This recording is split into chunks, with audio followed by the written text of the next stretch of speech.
TV KPM.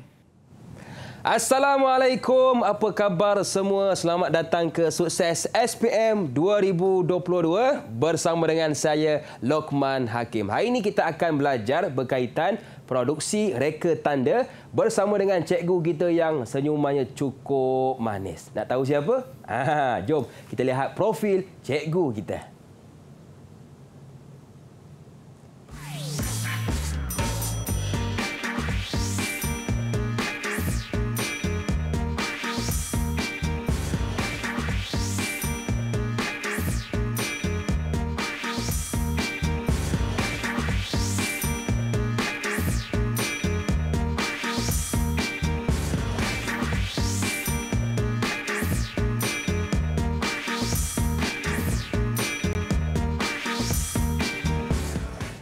Hari ini kita bersama dengan juru bahasa isyarat kita, Cikgu Aida Zainul Aziz Din dari Sekolah Menengah Pendidikan Khas Vokasional Merbuk, Kedah. Apa khabar cikgu? Oh, jauh datang dari Kedah ya. Terima kasih cikgu yang sudi bersama dengan kita. Dan kita juga bersama dengan seorang cikgu kita yang cukup luas pengalamannya, iaitu Cikgu Muhammad Azlan Muhammad Zain dari Sekolah Menengah Kebangsaan Senawang Seremban Negeri Sembilan. Apa khabar cikgu? Alhamdulillah sihat Hakim.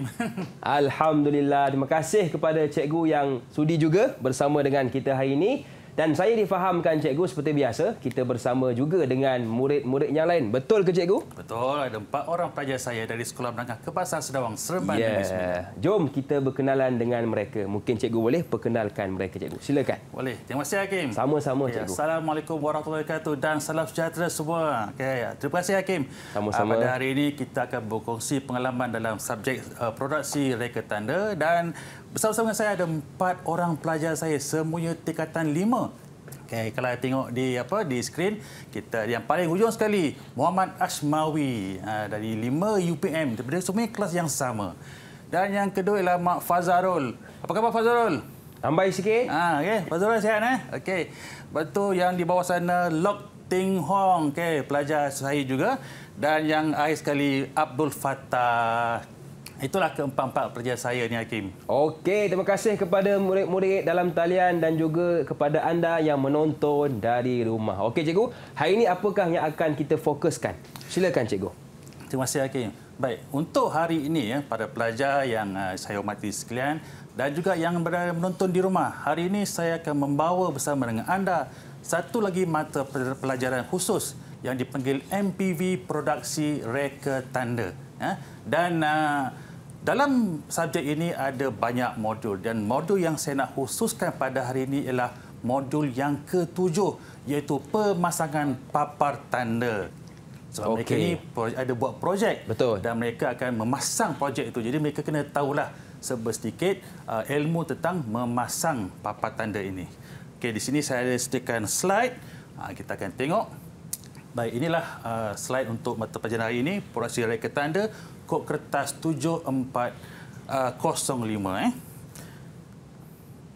Baik, ini modul yang ke-7. Dalam subjek ini ada 8 modul Hakim. Ini modul ke-7 dah agak hujung lah. Dan biasanya modul ini diajar di tingkatan 5.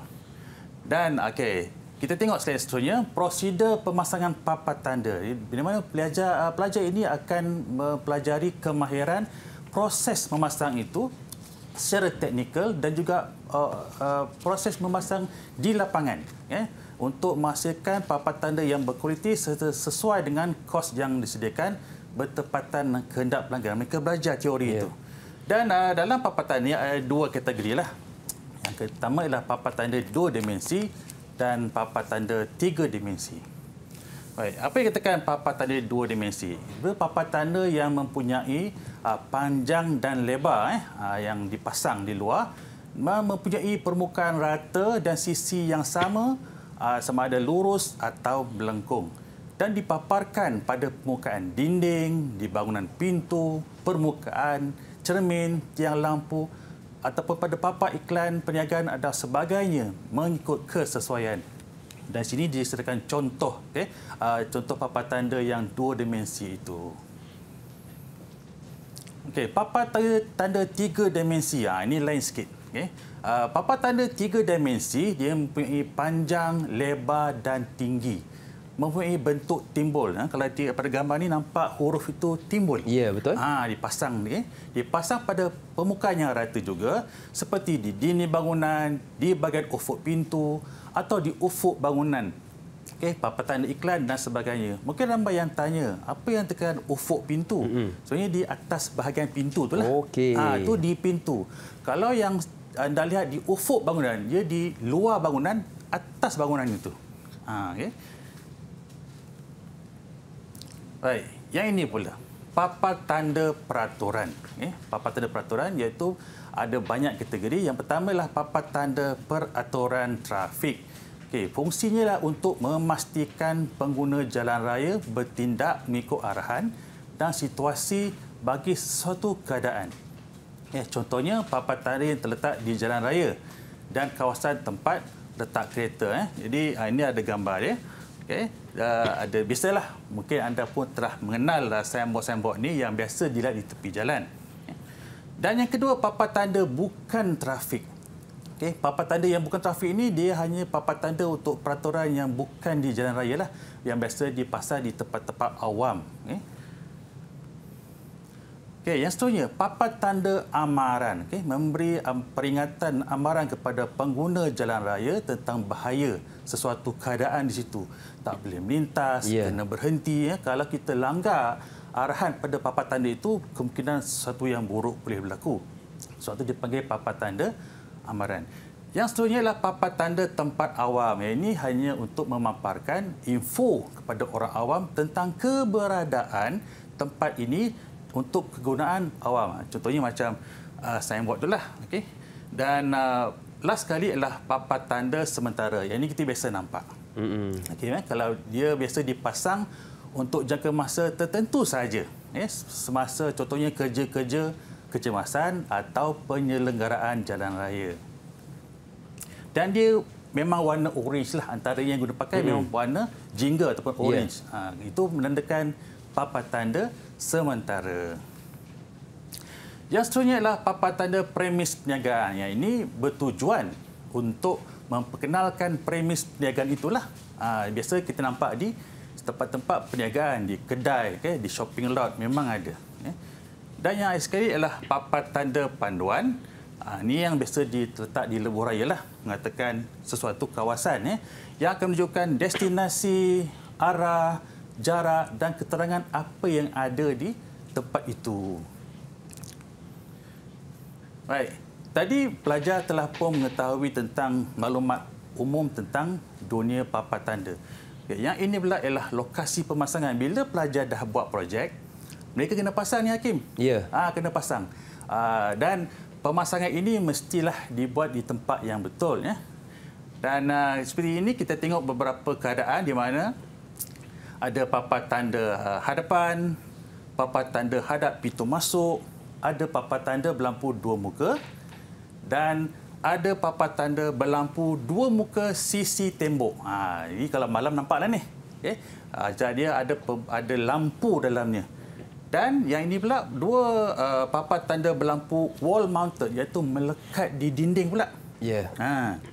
Dan atas tu dia pasang lampu untuk pencahayaan. Dan yang akhir sekali ialah papan tanda berlampu dua muka sidewalk, yang ini terletak di hadapan kedai, rendah saja kadang-kadang tu. So itulah dia Hakim, jenis-jenis papan tanda yang pelajar kena tahu dulu sebelum kita masuk kepada proses pemasangan. Baik cikgu, kalau boleh saya bertanya, mengapa murid-murid kita ini perlu belajar modul pemasangan ini cikgu? Tujuan modul ini dipelajari supaya mereka tahu tentang prosedur memasang. Sebab memasang ni bukan mudah. Betul. Kalau tak betul pasang, mungkin papan tanda itu boleh terjatuh, tidak kukuh dan menimbulkan kebahayaan pada orang lain. Jadi kemahiran yang mereka belajar ini, khususnya di sekolah di bawah modul ini, memang akan melatih mereka menjadi petugas pemasangan yang baik. Baik. Terima kasih cikgu atas pencerahan, dan sekarang kita nak berehat seketika. Boleh cikgu Boleh. Jangan ke mana-mana, teruskan bersama dengan kami pastinya dalam Sukses SPM 2022. Didik TV KPM.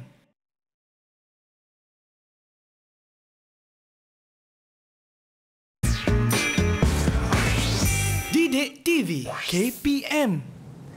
Kembali dalam Sukses SPM 2022, masih lagi bersama dengan saya Lokman Hakim, juga jurubahasa isyarat kita Cikgu Aida, dan juga cikgu kita iaitu Cikgu Muhammad Azlan Muhammad Zain. Dan juga untuk makluman kepada murid-murid, mata pelajaran kita hari ini ada istilah-istilah alatannya yang digunakan dalam bahasa Inggeris dan juga digunakan dalam bahasa Melayu. Okey cikgu, untuk segmen ini apakah yang akan kita fokuskan cikgu? Silakan.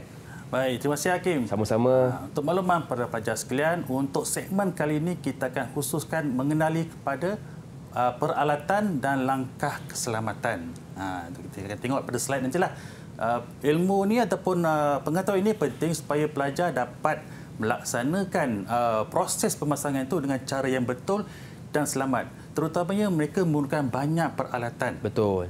Jadi kalau tak ada peralatan tu, kerja tak boleh buat lah. Betul. Jadi kita tengok slide pada hari ini. Ini sebahagian, sebenarnya banyak lagi banyak lagi pelajar peralatan, tapi kita kenal yang ni dulu. Baik, dia ada beberapa kategori. Pertama ialah peralatan tangan. Okey, peralatan tangan iaitu yang kita guna di tangan lah. Antaranya ialah mesin gerudi mudah alih. Okey, mesin gerudi mudah alih ni dia pakai bateri lah. Tak ada masalah kalau mereka nak gunakan yang elektrik. Jika di tempat itu ada bekalan elektrik.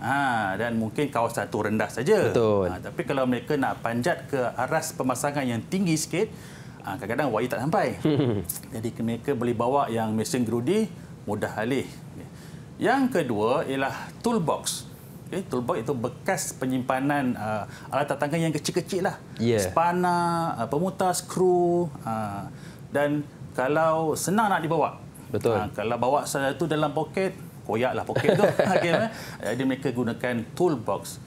Dan yang ketiga ialah mesin pencanai, ataupun grinder. Mesin pencanai ialah untuk membuang bahagian-bahagian gerigis yang tajam. Mungkin selepas mereka buat kerja itu ada bahagian-bahagian yang tajam. Kalau tak dibuang, mungkin boleh terkena tangan, boleh lukalah. Bukan saja pada pekerja, malah mungkin pada orang awam yang lalu di kawasan itu. Jadi mereka menggunakan mesin pencanai. Yang keempat ialah pisau pemotong. Pisau pemotong ni panggil cutter lah. Jadi pisau yang tajam dan haruslah digunakan dengan berhati-hati supaya tidak mencederakan tangan. Itu antara bahagian peralatan tangan. Yang kedua iaitu mesin. Mereka juga dalam proses pemasangan ni Hakim memerlukan beberapa mesin. Contohnya laser cutter. Laser cutter ni adalah untuk memotong penghurufan menggunakan laser. Jadi penghurufan itu lebih kemas sebelum dipasang ke tempat pemasangan. Yang kedua ialah kompresor angin. Ini untuk memberikan bekalan angin. Contohnya pada gerudi jugalah. Ada setengah gerudi dia pakai angin. Dan yang ketiga ialah set kimpalan. Set kimpalan ini ataupun set welding ini digunakan untuk membuat kerja-kerja kimpalan di suatu tempat yang memerlukan alat ni lah. Dan akhir sekali ialah generator. Generator ni adalah satu alat yang membekalkan kuasa elektrik. Terutamanya mereka akan guna di tempat yang memang baru, tak ada bekalan elektrik. Jadi untuk menghidupkan beberapa peralatan macam set kepalan tu, mereka boleh guna generator. Dan generator ni biasanya menggunakan minyak lah. Dan dia boleh dibawa ke mana-mana untuk proses pemasangan di satu-satu tempat tersebut. Selain pada alatan tangan, mesin, ada satu lagi dipanggil alatan sokongan. Seperti yang tertera di sini ialah antaranya alatan sokongan tu ialah tangga. Ini memang very familiar lah. Memang biasa diguna pakai. Dan tangga pun ada macam-macam jenis. Ini sebagai contoh. Dan selain pada tangga, tangga ni untuk pemasangan yang aras rendah. Dan di sebelahnya ada perancah besi, dipanggil staging. Staging ni boleh dipasang berbilang tingkat mengikut ketinggian bangunan tersebutlah. Dan dia lebih selamat berbanding tangga. Tangga ni hanya untuk kerja yang mungkin ringan saja ni Hakim. Kalau perancah besi mungkin proses pemasangan tu yang mengambil masa yang agak lama dan memerlukan lebih ramai pekerja di atas. Dan dia boleh dipasang berbilang tingkat dengan beberapa lagi keselamatan yang perlu ada pada mereka. Nanti kita tengok slide seterusnya. Dan Yang crane ini, ini yang memang paling mahal lah. Ya, betul. Paling mahal. Dan untuk aras yang memang amat tinggi dan kerjanya pun mengambil masa juga. Jadi antara contohnya yang anda nampak ni ialah pemasangan di aras bangunan yang hampir ke bahagian bumbung. Itu kena pakai crane. Kalau pakai perancar besi, pelajar bukan tak boleh, tapi dia terlampau tinggi. Jadi untuk lebih selamat kita gunakan crane. Ya, betul. Baik, itu segi peralatan sokongan. Baik, seperti yang saya katakan tadi, di samping pelajar menggunakan alatan tangan, mesin dan sebagainya, mereka juga harus dilengkapi dengan pakaian pelindungan tambahan, dipanggil pakaian pelindungan diri ataupun PPE, Personal Protection Equipment, semasa kerja pemasangan. Jadi seperti yang anda nampak, pelajar nampak di skrin, antaranya yang digunakan ialah pelindung telinga. Untuk cover telinga lah. Kadang mesin bising. Betul. Kuat. Jadi elok pakai pelindung telinga. Kemudian topi keselamatan. Topi keselamatan yang penting lah untuk melindungi bahagian kepala. Goggle sudah tentu untuk melindungi bahagian mata. Sebab bila berpasangan banyak serbuk-serbuk besi, percikan-percikan api, ataupun habuk-habuk yang berterbangan. Betul. Jadi kena lindung mata. Pelindung muka, pelindung muka juga untuk cover bahagian muka. Dan yang bawah itu adalah safety harness. Safety harness ini dipanggil abah-abah badan lah. Kalau bahasa Melayu dipanggil abah-abah. Tapi dalam istilah Inggeris kita panggil safety harness. Alat ini wajib dipakai, seharusnya memang kena pakai apabila bekerja di aras tinggi. Ya. Contohnya yang staging tadi lah.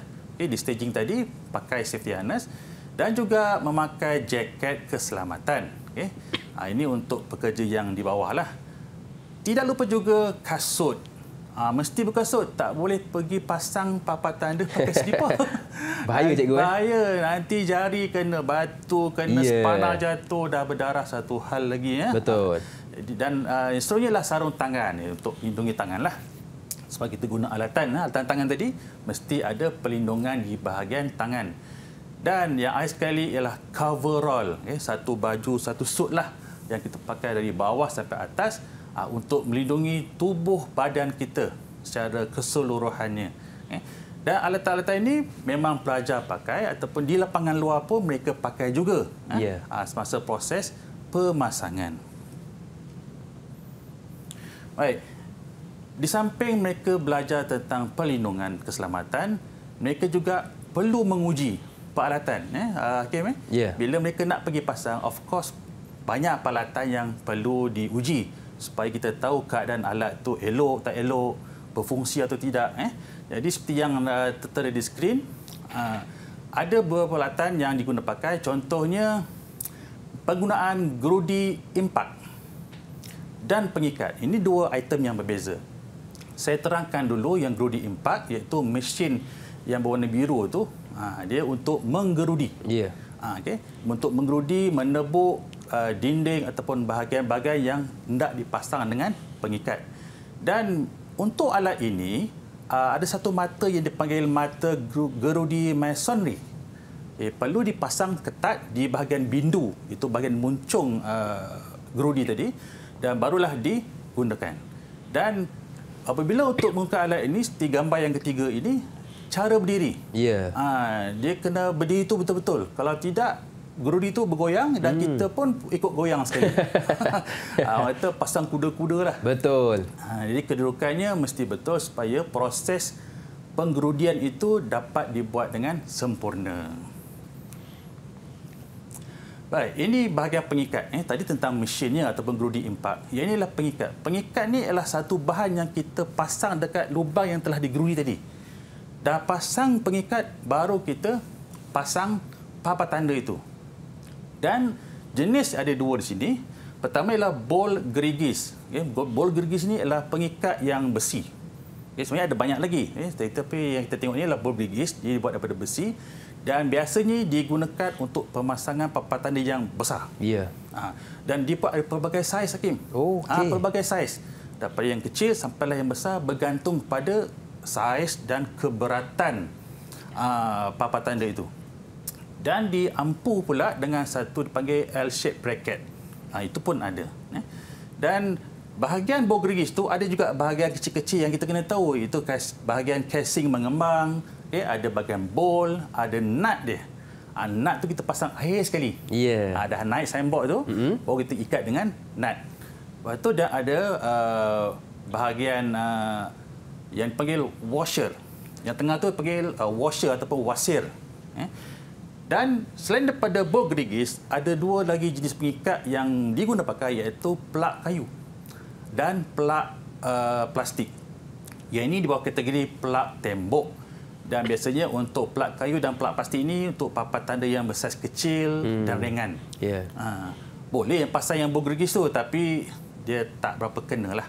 Jadi kita boleh cadangkan sesuai dengan keadaan dan reka bentuk papan tanda itu sendiri. Dan kita lebih khusus kali ini pada penggunaan tangga seperti alatan bantuan tadi, alatan sokongan iaitu tangga. Pelajar juga akan belajar menggunakan tangga. Dan kita tengok ada tangga di bahagian perancah bergerak yang pergi staging tadi lah. Dia boleh dipasang berbilang tingkat. Dan untuk naik tu ada tangga. Mereka boleh gunakan tangga tu. Dan sebelahnya ada tangga berdiri tidak boleh laras, iaitu tangga yang memang satu je.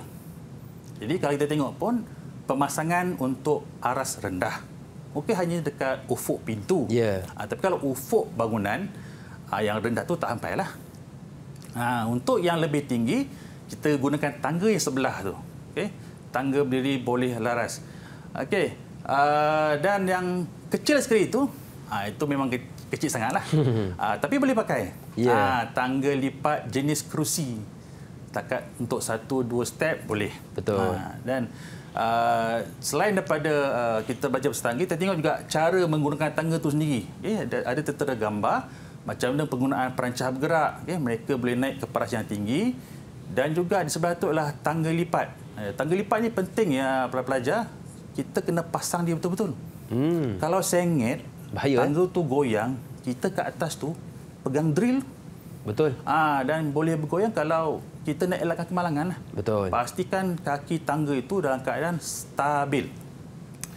Begitu juga dengan tangga yang berdiri boleh laras, yang paling kanan tu, bila pelajar panjat, memasang di aras yang tinggi, untuk bekerja di aras yang tinggi tu kaki kena masuk satu. Macam dia sangkutlah kaki itu kan. Jadi di situ keadaan yang selamat untuk mereka buat kerja. Dan untuk gambar terakhir ini, apabila pelajar memasang di aras yang tinggi juga, dia tak boleh naik habis tangga tu.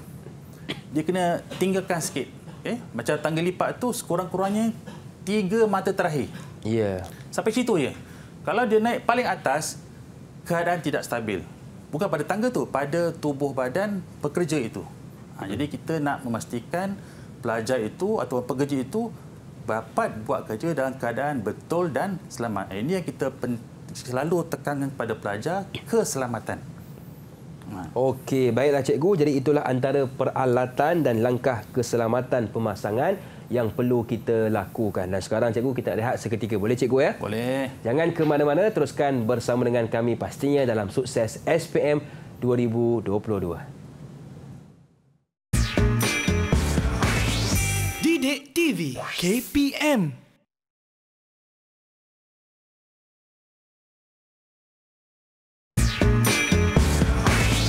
Didik TV KPM. Kembali dalam Sukses SPM 2022, masih lagi bersama dengan saya Lokman Hakim dan juru bahasa isyarat kita Cikgu Aida, bersama dengan kita juga Cikgu Muhammad Azlan Muhammad Zain. Okey cikgu, untuk segmen ni kita nak buat apa cikgu? Baik Hakim, untuk segmen kali ini tadi mereka dah dengar segala penerangan ilmu-ilmu teori tentang peralatan, bahan, mesin semuanya. Dan kini tibalah kita menguji kefahaman mereka melalui set-set soalan contoh yang mereka selalu buat di dalam waktu PDPC di sekolah, insyaAllah. Okey cikgu, silakan. Okey, kita boleh tengok soalan pertama. Okey, saya harap pelajar semua bersedia. Okey, tunjuk sikit tangan macam ni. Dah bersedia cikgu. Bersedia. Mantap. Okay. Yang ini kita akan banyak interaksi dengan mereka. Dan untuk pelajar-pelajar yang ada di rumah pun boleh cuba. Betul. Sebab mata pelajar ini memang untuk pelajar tingkatan 5, tapi pelajar tingkatan 4 pun dia boleh belajar sebab mereka untuk subjek ini mereka tingkatan 4 dan 5. Jadi pelajar yang tingkatan 4 pun boleh cuba. Yang lain yang bukan ambil subjek ini pun boleh cuba juga. Tak jadi masalah, kita share bersama mata pelajaran pada hari ini. Okey, bahagian A. Bahagian A untuk soalan ini dia ada 15 soalan dan mengandungi 60 markah ya, dan kalau dalam periksa itu memang dicadangkan 45 minit lah. Tapi lebih kurang terpulang pada tahap kefahaman pelajar. Baik, soalan yang pertama.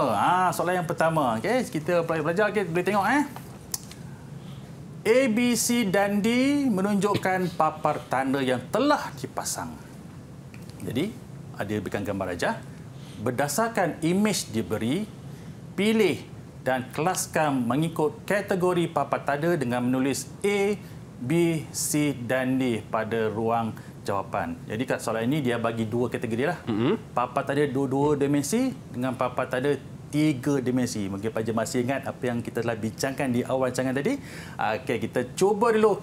Asmawi. Mana Asmawi?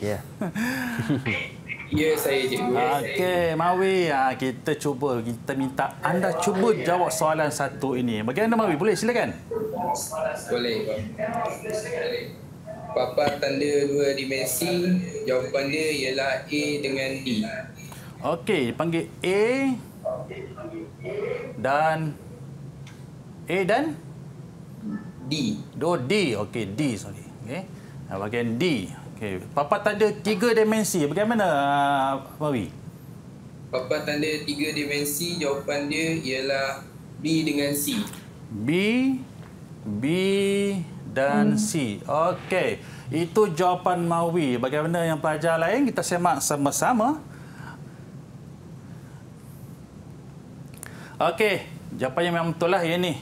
Okey, berdasarkan jenis yang ada, memang jawapan dia ialah 2 dimensi ialah A dan D dan papan tanda 3 dimensi ialah B dengan C. Okey. Kita tengok soalan yang kedua. Okey, soalan yang kedua. A, B, C dan D adalah pernyataan ciri papan tanda. Ciri papan tanda. Okey, diberikan pernyataan dan ada pilihan mengarahkan pengguna jalan bertindak mengikut aliran trafik semasa ialah A, menyatakan amaran dan bahaya B, menyatakan info keberadaan satu tempat awam C dan menyatakan situasi kerja-kerja penyelenggaraan ialah D. Jadi soalannya, berdasarkan pernyataan diberi, pilih dan tuliskan jenis papan tanda dengan menulis A, B, C dan D pada ruang jawapan. Kita cuba Abdul Fattah. Silakan Abdul Fattah, cuba jawab soalan ini. Ya, cikgu. Papan tanda sementara ialah D, cikgu. Jawapan dia. Papan tanda sementara? D. Jawapannya D. Okey, cuba dulu. Papan tanda tempat awam C. C. Papan tanda trafik A. A. Okey, kita tengok ada A. Papan tanda amaran B. B. Okey, jawapannya betul. Tahniah Fattah kerana anda jawab dengan tepat sekali ke empat jenis papan tanda tersebut. So dapat 4 markah ya Hakim Betul. Dalam ini diberikan skor. Okey, pelajar-pelajar kita tengok skor yang di hujung tu ialah 4 markah, maka setiap soalan ada skor dia masing-masing dan kalau jawapan dia betul, dia dikira pada markah yang ada pada jawapan yang betul saja. Okey, soalan yang ketiga. Rajah 1 menunjukkan sebahagian lokasi pemasangan papan tanda. Ada rajah A, B, C dan D. Jadi soalannya, pilih dan tuliskan lokasi pemasangan papan tanda itu dengan menulis A, B, C dan D pada ruang jawapan. Yang ini soalan ini menguji balik pelajar untuk mengingat balik di mana mereka pasang. Okey, kita cuba Lok Ting Hong, silakan Lok. Boleh tak cuba jawab soalan ni? Boleh. Boleh, bagus. Okey, cuba. Boleh. Papan tanda hadap-hadapan ialah C. Papan tanda siling berlampu dua muka ialah D. Papan tanda hadap pintu masuk ialah B. Papan tanda berlampu wall mount A. Wall mounted ialah A. Okey, papan tanda siling berlampu dua muka yang mana? D. D. Dan papan tanda hadap pintu masuk ialah B. B. B. Okey, B. Okey, jawapan dia betul, Lok. Tahniah, terima kasih kerana dapat jawab soalan tu dengan betul. Dan anda mendapat skor 4 markah. Baik, soalan yang keempat. Ini tentang peralatan dan mesin. Mesti ingat lagi ya, masa pelajar-pelajar membuat kerja-kerja di bengkel, sudah tentunya ada sebahagian peralatan yang mereka guna. Baik, kita tengok pula pada Fazarul. Fazarul. Boleh cuba Fazarul? Dia senyum saja tu. Dia senyum. Okey, Fazarul. Berikut merupakan alatan dan mesin untuk memasang papan tanda. Pilih dan nyatakan dua alatan dan dua mesin yang digunakan semasa memasang papan tanda. Baik, dalam soalan ini, kalau pelajar dapat tengok, dia ada bagi 6 pilihan. Tetapi berpandukan skor 4 markah saja. Jadi mereka cuma perlu jawab 4 saja. Daripada 6, cikgu. Daripada 6 tu. Tapi kena rujuk pada soalan ya. Yang kadang murid terlupa. Dijawab semua. Padahal soalan hanya nak 2 alatan dan 2 mesin. Okey, cuba Fazrul. Mana-mana? Pilih.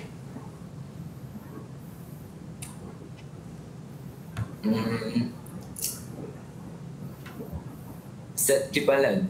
Set kimpalan. Set kimpalan yang mana? A, B, C, D, E? E. E. Okey, ini set kimpalan ya. Okey, set kimpalan. Ya. Baik. Itu mesin. Okey. Lagi satu?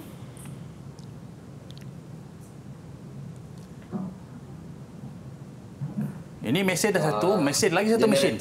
Generator. Okey, generator. Okey, kita sebut generator generator. Okey. Ini dah mesin dah selesai.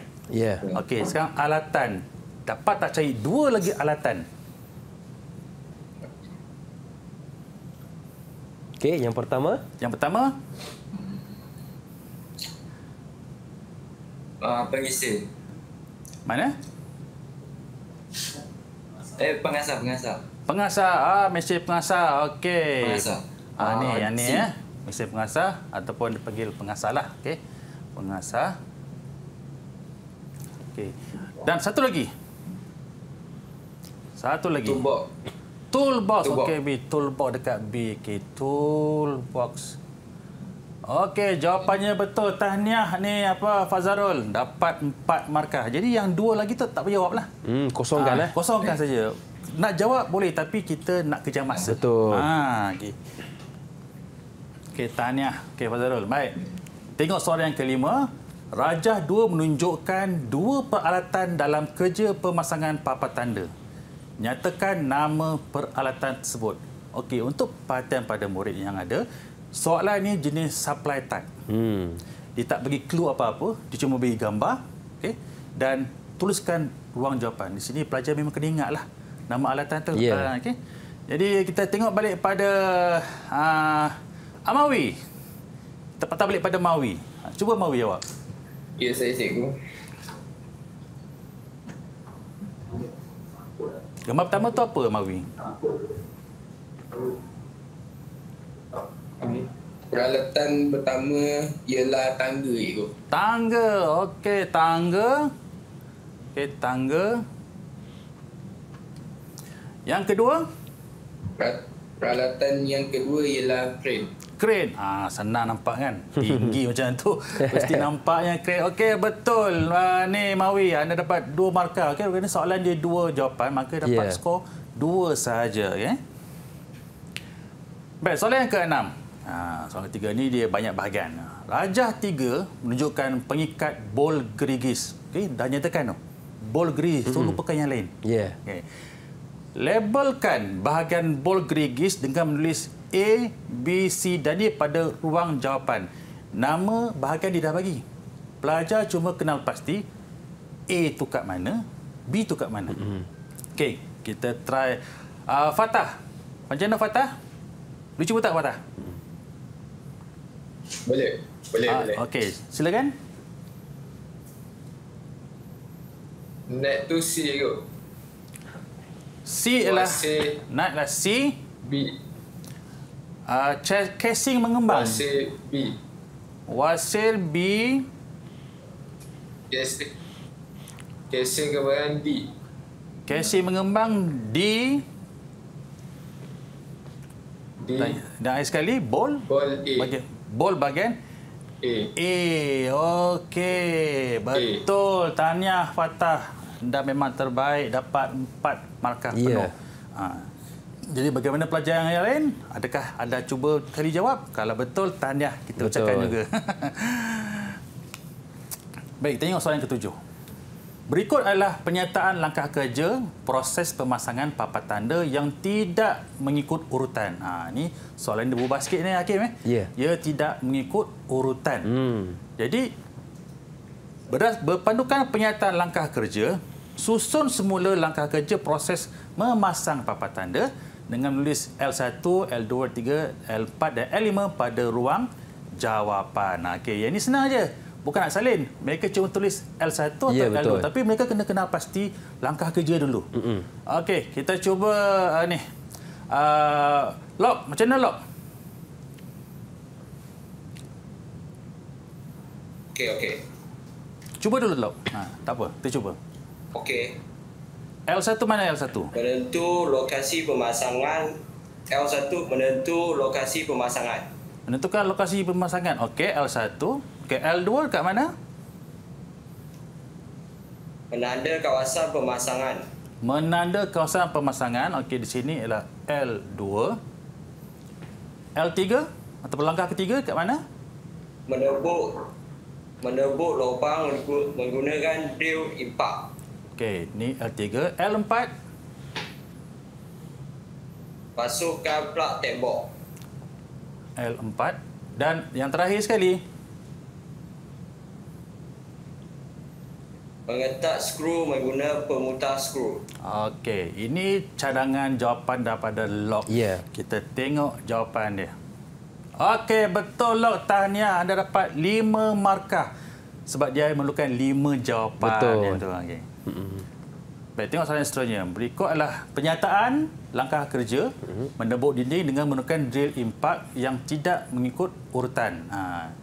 So, berpandukan pada pernyataan langkah kerja, susun semula langkah kerja proses menebuk dinding dengan menggunakan drill impak dengan menulis A, B, C dan E pada ruang jawapan. Tadi tulis L. Kali ini diberikan penanda A, B, C. Langkah dia dah bagi. Nak menentukan siapa A, siapa B. Okey, kita tengok pada Fatah. Macam mana Fatah? Boleh ke? Langkah 1 mana? Langkah 1 ialah tutup switch selepas selesai kerja menebuk dinding. Okey, terus yang tekan. A ke apa tu? A. Langkah 2? Langkah 2 D. Dapatkan mata drill pada kawasan yang telah ditanda. Yang telah ditanda. Okey, D. Langkah 3 E. Pegang drill impak pada kedudukan 90 darjah. Okey, langkah 4. Langkah 4 C. Tekan trigger untuk memulakan kerja menebuk. Okey, langkah 5. Langkah 5 A. Tutup switch selepas selesai kerja. Yang pertama tadi apa, Fatah? Yang pertama tadi? Yang pertama B. B. Okey, maafkan saya. Okey, silap. Okey, kita tengok jawapannya. Ini jawapan Fatah. B, A, D, C, A. B, D, A, C. Okey, betul. Tahniah Fatah. Dapat jawab soalan tu. Sebenarnya soalan tu agak sukar sikit. Betul. So, belajar kena ingat balik proses. Tak salah letak. Rugi markah cikgu. Rugi markah. Okey. Tengok pada berikut. Soalan yang ke-9. Soalan berikut adalah berkaitan dengan keselamatan pelindungan diri. Okey, tuliskan unsur bahaya dengan menulis A, B, C dan E pada ruang jawapan. Okey, kita tengok Fazarul. Terus nyatakan saja. Yang mana alatan yang melibatkan bahaya pada diri kita ni? C. Okey, bahaya jalan kaki. C. Yang kedua? A. Bahaya pada pendengaran ialah A. Bahaya pada penglihatan? D. D. Okey, kita tengok D. Bahaya pada pernafasan? E. E.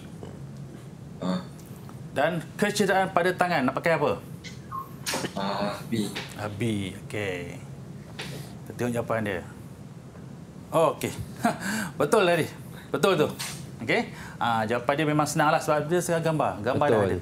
Okey. Belajar cuma pilih. Baru itu memang aras mudah dia mereka boleh dapat jawapan dengan cepat. Okey, soalan 10.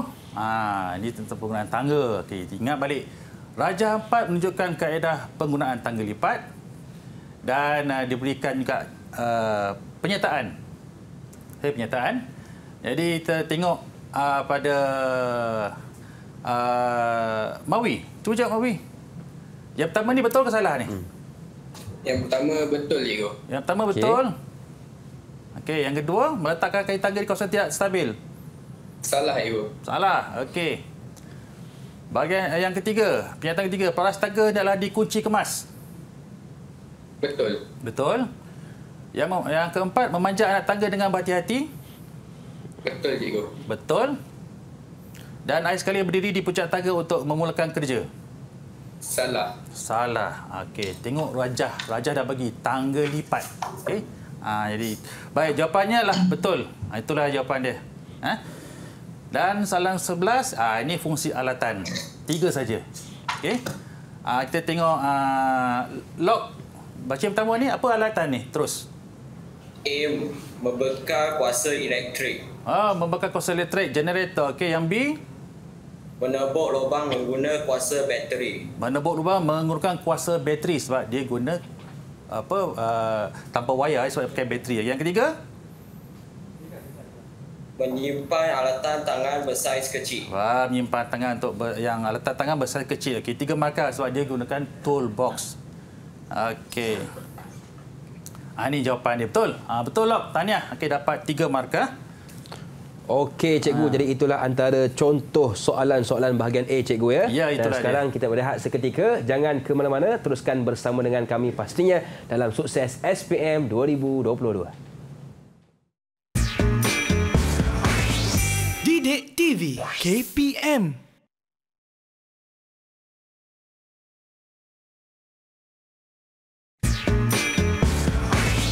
Didik TV KPM. Masih lagi bersama dengan saya Lokman Hakim dalam Sukses SPM 2022, juga bersama dengan juru bahasa isyarat kita Cikgu Aida dan Cikgu Muhammad Azlan Muhammad Zain. Okey cikgu, untuk segmen ini kita nak tekankan soalan bahagian apa pula cikgu? Okey, baik, terima kasih Hakim. Untuk bahagian segmen kali ini kita akan mempelajari soalan bahagian B. Sebab soalan periksa mereka memang ada 2 bahagiannya lah. Bahagian A, soalan yang ringkas tadi, dan bahagian B. Yang bahagian B ni agak sukar sikit lah sebab dia memerlukan banyak penerangan. Jadi kita tengok pada slide. Okey, semua telah bersedia. Okey. Bahagian B dia 40 markah. Nak bagi 4 soalan. So kita bincang 2 dululah. Betul. Okey, bincang 2 dulu. Baik, ini soalan tentang menganalisa. Okey. Rajah 10 menunjukkan pengikat ataupun bracket. Ini bracket lah. Yang akan digunakan untuk memasang papan tanda berlampu LED pada tembok bangunan sebuah kedai makan. Dia bagi satu situasi kedai makan. Okay. Dia bagi gambar rajahnya, inilah bracket. Jadi A, berdasarkan rajah 10, huraikan proses kerja. Ini memang budak kena terang ni. Panjang ni terang ni.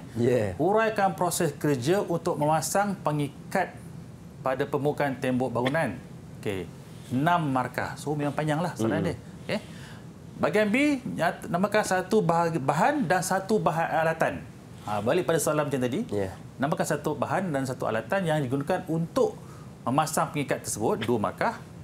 Dan kenal pasti 2 alatan sokongan. Ingat dia, 2 alatan sokongan untuk memasang pengikat tersebut. So, 2 markah. Baik, kita tengok jawab. Kita cuba dulu jawapan dia. Okey, siapa jawab ni? Kita try ni. Fatah, macam mana Fatah bahagian A? Cuba huraikan bahagian A. Ingat lagi tak proses kita belajar di bengkel dulu? Ingat lagi ke?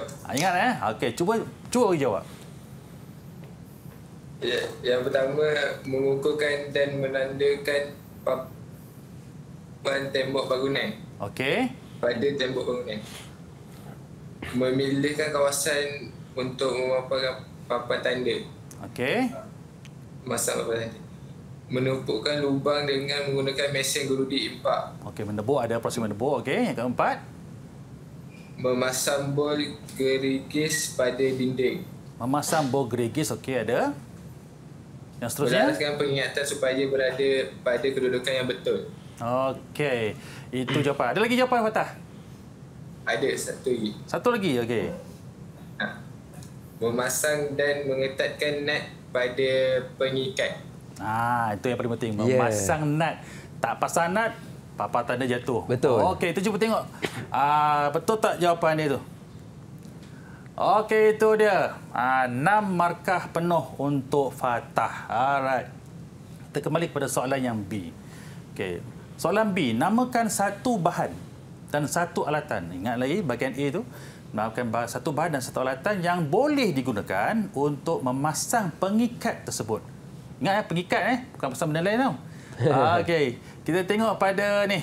Mawi. Lama tak panggil Mawi ni. Mawi bab ni memang dia pakar ni.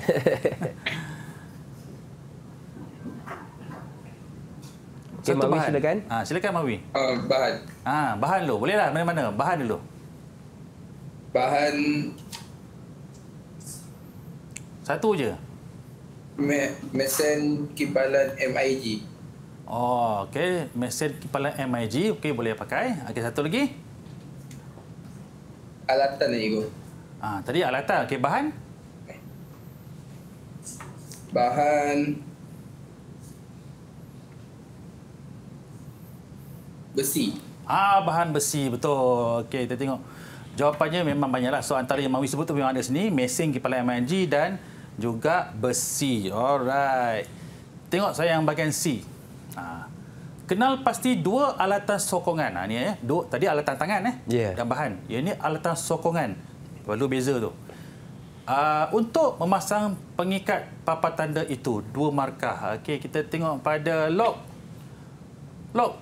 Cuba bagi 2 alatan sokongan tu. Tangga perancah besi. Okey, tangga dan perancah besi. Kita tengok ada tak dalam option dalam pilihan jawapan. Tangga, okey, tangga ada dan perancah besi. Okey, betul. Sebenarnya ada banyak pilihan. Jadi mana-mana pelajar yang jawab salah satu daripada pilihan yang ada ni dapat markah lah. Okay. Okey, baik, selesai untuk soalan yang pertama. Okey, soalan yang kedua. Ini soalan favourite. Pengiraan kos. Anda menerima tempahan untuk memasang sebuah papan tanda berlampu LED. Butiran kos dinyatakan dalam jadual 2. Okey, ini bukan jadual. Berdasarkan jadual 2, hitungkan ataupun kirakan atau jumlahkan. Okay, perkataan sama. A. Kos bahan 3 markah. Kos pengeluaran juga 3 markah. Dan nyatakan 2 kos overhead yang telah anda gunakan dalam memenuhi tempahan tersebut dan nyatakan alasannya. Kalau untuk maklumat hakim, bila ada keluar perkataan alasan, soalan ini adalah kemahiran berfikir arastiki. Kebat, cikgu. Kebat. Okay. Baik, kita cuba dulu. Diberikan sampel kat sini. Okey, Fatah. Cuba kirakan kos bahan. Berapa ringgit dapat tu? Dapat RM81 je. RM81. RM81. Okey, untuk makluman para pelajar, bila sebut kos bahan, dia melibatkan bahan yang habis guna. Alatan is alatan lain. Okey. Baik. Betul. Okey, Fatah, tahniah. Okey, dapat 3 markah. Baik. B. Macam mana Fatah? Tengok B pula. Kos pengeluaran. Kos pengeluaran? Ya, cikgu. Kos pengeluaran. Kos pengeluaran dia RM331. Okey, bila semua sekali? Okey, bila kos bahan kita dah nyatakan di sini, campurkan kos upah. Kos upah adalah RM100. Tercampur semua sekali sebab formula ya murid-murid kita harus tengok bila sebut kos pengeluaran dia ada formula. Elok dinyatakan dalam jawapan. Kos pengeluaran sama dengan kos bahan tambah kos upah tambah kos overhead. Jadi total sini berapa tadi? Fatah? Semua sekali. RM331. RM331. Okey, untuk makluman pelajar yang saya kasih sekalian, harus dinyatakan jumlah tu dengan tepat. Ya. Teralih satu titik pun dah jadi lain ringgit tu. Betul. 3,000 cikgu Jadi 1,000. Itu yang biasa berlaku. Jadi harus jawab dengan hati-hati bila bab pengiraan kos. Okey, dan akhir sekali Fatah, dua kos overhead. Nyatakan dua kos overhead.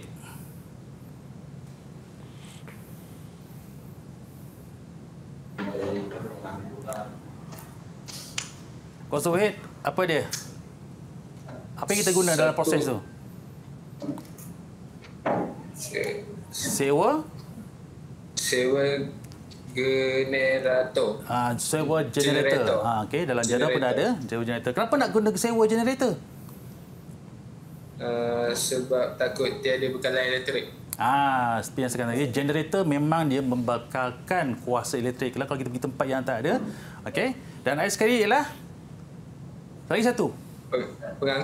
Pengangkutan. Kenapa kena ada pengangkutan?